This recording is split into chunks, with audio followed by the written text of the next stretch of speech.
wat ik heel graag landelijk graag wil hebben opgelost. En voor Nikeri speelt dat heel erg sterk.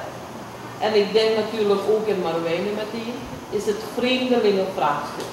Dat schijnt maar niet opgelost te kunnen worden op een of andere manier. En dat stukje moet echt wel heel erg snel en goed opgelost worden. Want dit land heeft verschillende zaken geratificeerd.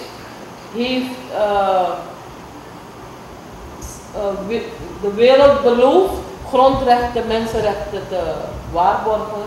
Maar continu worden de rechten van kinderen en ook volwassenen vertrapt.